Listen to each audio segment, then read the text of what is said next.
And we're here in Braine, Emmett's GAA club with the new Dublin minor camogie manager, Willie Braine. Willie, thanks for taking the time out to have a chat with us. Oh, pleasure. Before we talk all things minor camogie, I thought we'd have a little chat with you and your background and you know who Willie Braine actually is. You know, so you actually come from a military background. What part of the military were you involved in? Yeah, well, 1985 I left school and joined the Irish Naval Service down in Halva. So I spent a couple of years down there and then moved up to Naval Headquarters in Phoenix Park. And then after a long time in Naval Headquarters, then a vacancy came up for the editor of the Defence Force newsletter called The Connect. So I applied for that, stayed in Navy uniform for another couple of years, and then when I got promoted to Sergeant and editor of the Uncustomer Defence Force Army magazine, then I had to change into the Army uniform, which was sad to see, to move from the Navy to the Army, but it was a great career move after that, so it was fantastic. Did you just serve here, or did you have any time abroad? No, I had 3 tours of duty, so 2 to Lebanon and 1 to Kosovo. But then as editor of the magazine, I think I've 9-10 trips to Lebanon. I was in East Timor, in Liberia, in Sarajevo, in India, got to interview the head of the UN in New York. So I have a lot of trips, a lot of different trips, yeah. A lot of trips, and a lot of varied people to talk to, and a lot of varied places to visit as well. And that's what it all comes back to this as well. I'd always say that what we have, doesn't matter what we have, you should never get in a bad humour compared to what other countries, especially the parts we travelled. So always appreciate what you have, yeah. And you've had a varied career as well within the GAA. At the moment you're the Games Development Officer here in Braine Emmett's. Yeah. And you're also the GPO of Wicklow GAA, if I'm correct? I'm so officially now I'm the GPO with Braine Emmett's, under Leinster. So yeah. So prior to that I was actually in Kosovo in about 10 years ago when I got a call. There was a vacancy for the GPO in Kula. So I got off the plane from Kosovo and retired straight away and spent 7 or 8 good years in Kula, and then 3 years ago I moved out to Braine Emmett's. So just as recent as last Saturday, we had 195 in our academy, so 4, 5, 6 year olds in Kalash Raheen, so it's going well here, great club, yeah. And you're saying you were Kula for a number of years, that's your actual home club? That's my home club, yeah, and I played with them, won a few championships with them, and then Damien Bourne changed the academy down there in 95, in the year 2000 we changed it from a nursery to academy, and that sort of led to, not me, but Kula led to 2 All-Irelands. Sean Tracy, Con, Jake, they all played on our team that won. We won Division 1 hurling football league and championship, and then won the hurling championship the following year. And that's how I decided the full-time job, because when I was in Kosovo I was coaching development squads, so I was with 14s, 15s and 16s. So when the vacancy opened up, I'd already been coaching anyway. So it's not your first time involved with Dublin.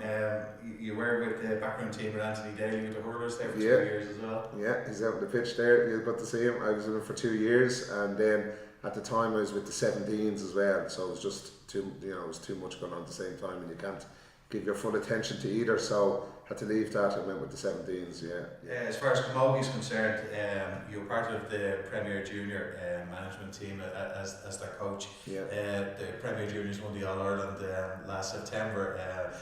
I'm sure that was an exciting day, and for all the hard work that had been put in over the couple of years from yourself and the players, it was just rewards. It's with Shane and Anne and Dee Quinn, the physio, and everyone else there. They fully deserved it. They're a superb group of girls. Gats won the league the previous year, got to the All-Ireland final, we were beat by a brilliant Westmeath team.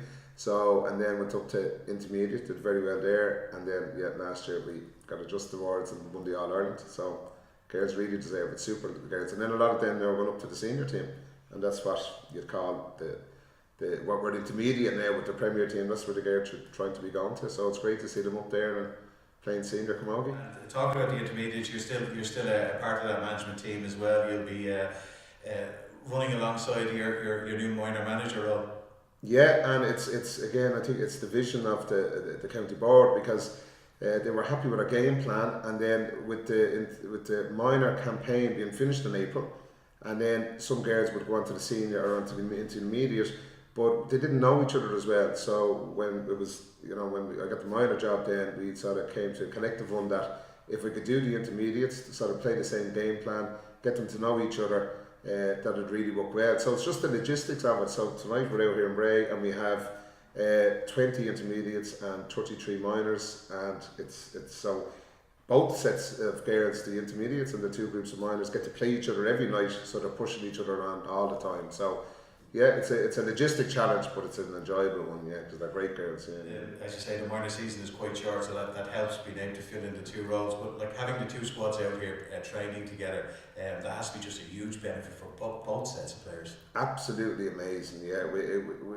We didn't deliberately do it, but then when I was appointed minor manager and it could be logistically do with the inters, it's actually worked out better than we ever thought, because again, the super girls have gone on to the senior team, so we'd have girls with DCU and UCD at the moment, so we're building a new panel, but that means the girls will get to know each other, and every night is like a really serious training game, so it's absolutely fantastic for both group of girls. Yeah. And looking at that as well, with the two panels playing together, a lot of the successful teams, if you look through their sort of minors, their intermediates or whatever level they haven't yet, and their seniors, they seamlessly play the sort of same system, the same style of play. So it's like having all the players together. If they're stepping up from, as you say, some of the minors would step up into the intermediates and seniors later on in the year, they're not going to be coming into a new style of play, and all of that sort of stuff. That's absolutely huge, because the girls are probably the intermediates have heard it for 2 years, but what it also means is they're completely comfortable out on the pitch. The minors are hearing it a bit new, but we're at this since November, so they're used to it now, so it is quite seamless. If you're a cornerback and we're called up to play intermediate, you know your role and you should know your game plan. And if they don't, that's their fault, but we'd like to think they do. So yeah. Yourself, when you took over as minor manager, you ran an exhaustive series of trials and challenge games to unearth the best minor talent in the county. How did that go? Well, it went very, very well. We had 4 trials, 113 girls, and that led us straight into we got 1 trial in between the early minor Dublin Championship, and then after that we gave it a break, and we split up between myself, Mark, Hilary, Mick, and we went to all the minor games. And we did that because it's hard to just do well in it when you know it's a trial game. So we told the girls, look, relax in the trials. We'll get to see it 5 or 6 times. All in all, we had 113 girls that trialled, and then it was so hard to say you're not a county player. But this is us. Like the first thing we did was we took all age groups and took all clubs out of the equation, because we wanted every girl to fight in their own right. And only as far as 2 days ago, when we looked at it, the mix of 17 clubs, we genuinely didn't know that was the mix, because every girl is here under their own right. So this is only an attribute, and I mean this quite sincerely, like we're facilitators. We're just putting together these super group of girls, and it's the coaches, the parents and the clubs that have allowed us to do this. The minor club finals were just a super high standard, and that made our job a little bit easier and harder, because the hardest thing to do is say to a girl, you mightn't have made this particular campaign, but then there's a group of girls maybe born 2002 who after this campaign can come in and play Leinster then after the leaving cert. The difficult part of management is, disappointing a player, and like particularly when it's a young player, you're always conscious of how they take that knockback. But there's probably some of those players we'll be looking at on this video.